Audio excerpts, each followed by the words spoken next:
Hello friends, welcome back to lucky maths academy. आज का हमारा टॉपिक है number of element in set.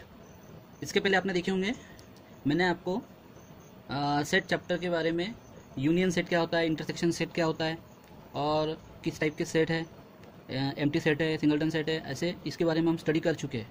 और आज हमको स्टडी करना है number of element in a set. तो यहाँ पे देखो, ये जो हेडिंग लिखा हुआ है, हेडिंग में ही आपको समझ में आ रहा होगा नंबर ऑफ एलिमेंट। अब एलिमेंट यानी आपको पता है कि जैसे कि ये ए सेट है, तो ए सेट के अंदर में जो एलिमेंट है वो कौन से एलिमेंट है, 2, 4, 6, 8, 10, इसको क्या बोला जाता है, एलिमेंट बोला जाता है। पर अब ये क्या बोल रहा है, number of element. Number of element का मतलब क्या हुआ, कितने एलिमेंट है, ठीक है, कितने एलिमेंट है ये अपने को काउंट करना है। तो अपन क्या करेंगे, number of element in a set. तो जैसे इसमें 1, 2, 3, 4, 5, इसमें 5 एलिमेंट है, तो आप इसको कैसा लिखोगे, n लिखोगे, ऑफ ए लिखोगे और इज इक्वल टू कितना लिखोगे, 5। तो ये हो गया number of element in set A is equal to कितना, 5। तो एक तरीका हो गया लिखने का। तो इसकी डिफिनेशन क्या बोला, देखो, if A is any set then the number of element in set A is denoted by N of A. मतलब अगर कोई ए सेट है और उसके अंदर में कितने एलिमेंट अगर ये अपने को बताना है तो हम उसको इस तरीके से डिनोट करेंगे, एन ऑफ ए। यहाँ पे समझ में आ रहा होगा, ठीक है। अब जैसे कि ये बी सेट है, तो बी सेट के अंदर में 1, 2, 3, 4, 5, 6, ऐसे टोटल कितने एलिमेंट है, 6 एलिमेंट है। तो आप इसको कैसा लिखोगे, N of B is equal to 6। उसके बाद ये सी 1, 2, 3, 4, 5, 6, इसमें कितने एलिमेंट है, 6 एलिमेंट है। तो यहाँ पे आप लिखोगे N of C is equal to 6। अब यहाँ पे एन ऑफ सी आया क्योंकि सेट का नाम क्या है, सी। यहाँ पे एन ऑफ बी आया क्योंकि सेट का नाम क्या है, बी। अब यहाँ पे देखो 1, 2, 3, 4, 5 एलिमेंट है, तो यहाँ पे आएगा N of D is equal to 5। उसके बाद में अब यहाँ पे जैसे कि उसने बोला है C intersection D. C intersection D का मतलब क्या हुआ, जैसे कल हमने इसके पहले वाली वीडियो में आपको मैंने इंटरसेक्शन क्या होता है, यूनियन क्या होता है, ये पढ़ा चुका हूँ, ठीक है। तो अभी देखो, इंटरसेक्शन मतलब क्या होता है, कॉमन एलिमेंट। तो ये यहाँ पे जो सी सेट और जो डी सेट दिख रहा है, वो सी और डी सेट में जो कॉमन एलिमेंट है वो कॉमन एलिमेंट आपको यहाँ लिखना है। तो सी और डी में कॉमन एलिमेंट कौन से दिख रहे हैं, तो यहाँ पे देखो डी, ई, एफ, जी, एच। तो यहाँ पे डी दिख रहा होगा, यहाँ पे ई है, यहाँ पे एफ है, मतलब ये डी, ई, एफ का क्या है, कॉमन एलिमेंट। तो यहाँ पे आएगा डी, ई, एफ, ठीक है। तो ये सी इंटरसेक्शन डी में कॉमन एलिमेंट अपने को मिल गया। अब इसको अपने को काउंट करके बताना है, तो कैसे लिखेंगे, N of C intersection D is equal to कितने एलिमेंट है, 3। तो यहाँ पे ना 3, ठीक है। अब जैसे यहाँ पे बोला है सी यूनियन डी। सी यूनियन डी का मतलब कि सी सेट और डी सेट जो है उसके अंदर में जो भी एलिमेंट होंगे सभी के सभी एलिमेंट इसके अंदर आएंगे और जो कॉमन एलिमेंट है वो एक ही बार आएगा, ठीक है। तो इसमें क्या आएगा, जैसे कि यहाँ के पूरे एलिमेंट लिख देता हूँ मैं, ए, बी, सी, डी, ई, एफ। और ये डी में देखो, डी आ चुका है, ई भी हो चुका है, एफ भी हो चुका है, जी, एच नहीं है। तो यहाँ पे क्या लिखेंगे, जी और एच। अब इसमें अपने को कितने एलिमेंट हो गए टोटल ये बताना है, तो आप काउंट करोगे 1, 2, 3, 4, 5, 6, 7, 8। तो यहाँ पे आएगा N of C union D is equal to 8। तो ये हो गया आपका number of C union D is equal to 8, मतलब number of element in C union D. अब उसके बाद यहाँ पे बोल रहा है ए इंटरसेक्शन भी। तो ए इंटरसेक्शन भी नहीं, देखो ये ए सेट है और ये बी सेट है, इसका ए इंटरसेक्शन भी मतलब इसमें के कॉमन एलिमेंट। इसमें कॉमन एलिमेंट कुछ भी नहीं है, तो ये क्या रहेगा, ये खाली रहेगा। अब ये खाली रहेगा तो इसको कैसा लिखेंगे अपन, ऐसा लिखेंगे। और यहाँ पे क्या आएगा, 5। अब इसको अपने को इस फॉर्म में लिखना, तो यहाँ पे कैसे लिखेंगे, therefore N of A intersection B is equal to कितना आएगा, 0, क्योंकि इसमें एक भी एलिमेंट नहीं है, यहाँ पे क्या आएगा, 0 एलिमेंट। अब यहाँ पे देखो ए यूनियन बी बोला, ए यूनियन बी मतलब ए के और बी के पूरे एलिमेंट। तो यहाँ पे मैं जैसे 2, 4, 6, 8, 10, ये हो गया आपके एक एलिमेंट। और बी में क्या आएगा, 1, 3, 5, 7, 9 और 11। अब इसमें टोटल एलिमेंट कितने हो गए वो अपने को काउंट करेंगे और इसको लिखेंगे कैसा, number of element in A union B is equal to कितना आएगा, 1, 2, 3, 4, 5, 6, 7, 8, 9, 10, 11, टोटल 11। तो ये हो गया आपका number of element in set A union B, ठीक है। तो ये हो गया आपका number of element in set.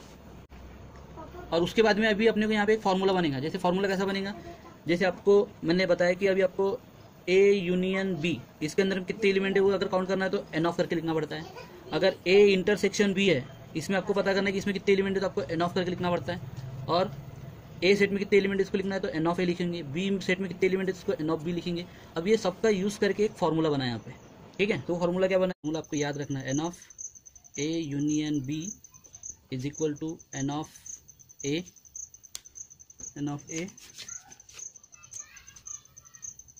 Plus n of B minus n of A intersection B, ठीक है।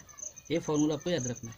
ये फार्मूले से आपको एक्सरसाइज 1.4 के जो प्रॉब्लम है वो आएंगे। जैसे कि अब इसको समझ लेते हैं। जैसे कि एग्जांपल ले लिया मैंने, जिसमें मैंने बोला कि एन ऑफ ए जो है वो 6 है, एन ऑफ बी जो है वो 7 है, और n of A intersection B जो है वो 4 है। अब 1 2 3 चीज़ें अपने को पता है, तो अब क्या पूछेगा वो n of A union B कितना होगा करके। तो आप इससे समझ सकते हो कि अपने को इसको कैसा निकालना है, ठीक है। तो जैसे इसमें सॉल्यूशन में अभी आपको सबसे पहले ये फार्मूला यूज़ करना है। ये वाला फार्मूला अपन लिखेंगे, वी हैव फार्मूला कौन सा है, n of A union B is equal to क्या होता है, n of A plus n of B minus n of A intersection B. अब इसमें वैल्यू पुटअप करूँगे तो एन ऑफ ए की वैल्यू आपको पता है कितना है 6, प्लस एन ऑफ बी की वैल्यू कितनी है 7, minus n of A intersection B कितना है 4। अब आपको समझ में आ गया कि इनकी टोटल कितनी हो रही है 6 और 7 मतलब 13, 13 माइनस 4 मतलब टोटल कितना आया 9। तो ये आपका आंसर निकल गया एन ऑफ ए इन यूनियन बी का। तो इससे अपने को n of A union B में कितने एलिमेंट है वो अपने को यहाँ से पता चल जाएंगे। तो इस तरीके से फार्मूला का अपने को यूज़ करना है, ठीक है। तो ये तो सबको समझ में आ गया होगा। अब देखते हैं एक्सरसाइज 1.4। एक्सरसाइज 1.4 में जो प्रॉब्लम है, तो चलिए स्टार्ट करते हैं प्रैक्टिस सेट 1.4। तो प्रैक्टिस सेट 1.4 में क्वेश्चन नंबर फर्स्ट क्या बोल रहा है कि अपने को एन ऑफ ए की वैल्यू दिया है, n of A union B की वैल्यू दिया है, n of A intersection B की वैल्यू दिया है और find the value of n of B अपने को निकालने बोला है। तो इसमें सोल्यूशन में आप इसको कैसे सॉल्व करोगे, तो सबसे पहले आपने को जो दिया है वो लिखेंगे कि एन ऑफ ए की वैल्यू अपने को दी हुई है, इसलिए अपन लिखेंगे यहाँ पे n of A is equal to 15 दिया हुआ है।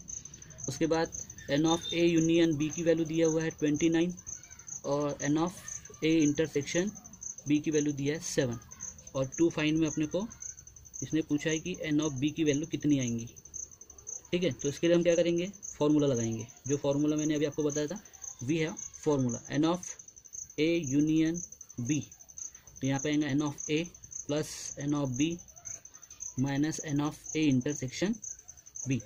अब आपको ए यूनियन बी की वैल्यू निकालने बोला है क्या, नहीं, यहाँ पे वैल्यू दिया हुआ है, तो इसकी जिसकी वैल्यू दिया है आप उसकी वैल्यू यहाँ पे लिखोगे। तो जैसे n of A union B की वैल्यू कितना दिया है 29, एन ऑफ ए की वैल्यू कितनी दिया है यहाँ पे 15 प्लस एन ऑफ बी की वैल्यू कितनी दिया है, तो ये निकालना है अपने को, ठीक है। तो यहाँ पे एन ऑफ बी लिखेंगे, उसके बाद minus n of A intersection B की वैल्यू कितनी दिया है 7। अब आपने को इसको क्या करना है, कैलकुलेट करना है। तो क्या आएगा यहाँ पे, देखो यहाँ पे 29, अब ये प्लस 15 है और ये माइनस 7 है, तो कितना बचेगा यहाँ पे 8 बचेगा, और वो भी कौन सा प्लस 8, क्योंकि ये प्लस 15 है और ये माइनस है, तो बड़ी वैल्यू के सामने का साइन देंगे तो यहाँ पे क्या आएगा प्लस 8, तो यहाँ पे बचेगा 8 प्लस एन ऑफ बी। अब क्या होगा, ये प्लस 8 इधर आएगा तो ये माइनस हो जाएगा 29 माइनस 8, तो यहाँ पे क्या बचेगा एन ऑफ बी बचेगा। तो अब यहाँ पे बताओ 29 में से 8 का तो कितना बचेगा 21 is equal to n of B. तो देयरफॉर इसको आप सीधा करके लिखोगे आप, तो आपका आंसर क्या आएगा, N of B is equal to 21। तो ये आपका आंसर मिल गया। तो इस तरीके से आपका हो गया प्रैक्टिस सेट 1.4 में का क्वेश्चन नंबर फर्स्ट, ठीक है। वीडियो पॉज करके इसको नोट डाउन कर लो। तो चलिए देखते हैं नेक्स्ट क्वेश्चन 1.4 में का सेकंड क्वेश्चन। इसमें क्या बोला गया है कि in hostel there are 125 student.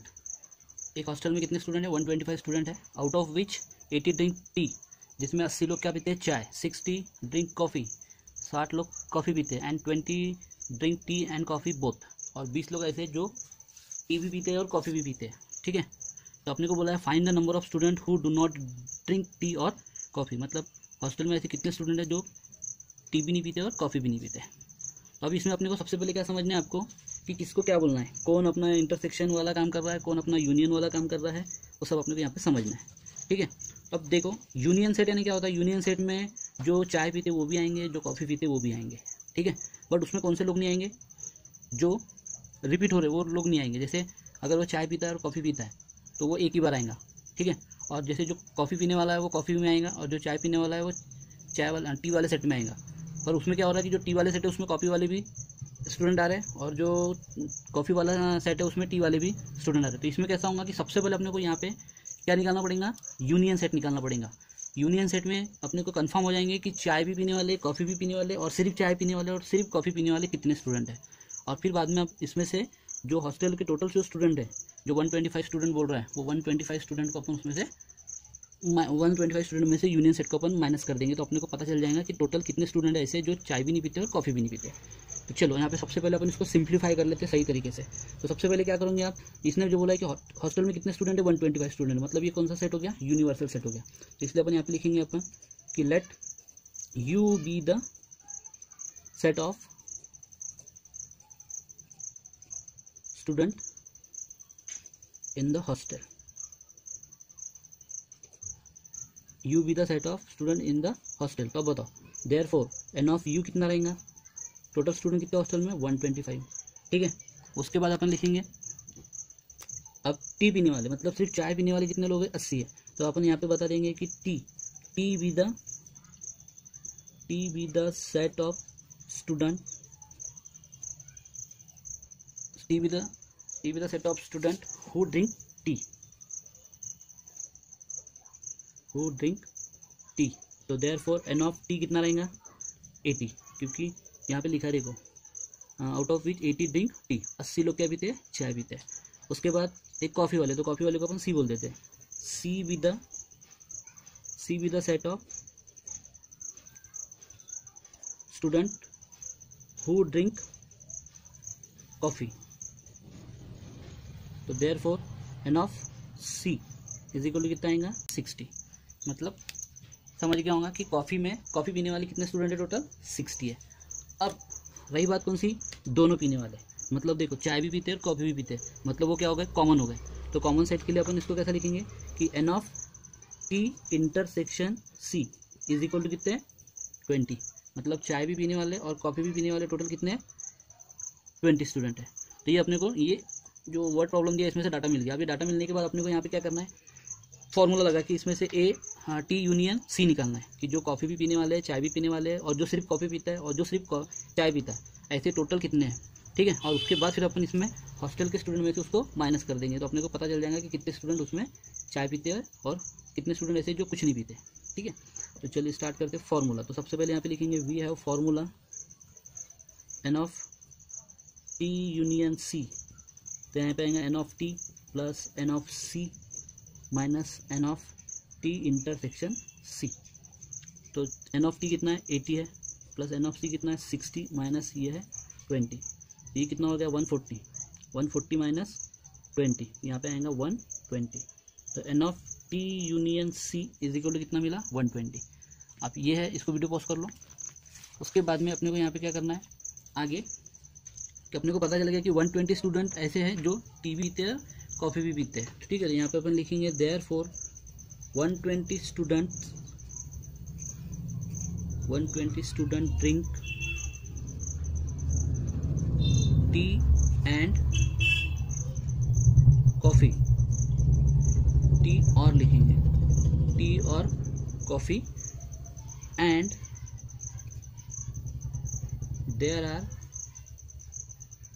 125 student in the hostel. Hostel में टोटल स्टूडेंट कितना है 125 स्टूडेंट है।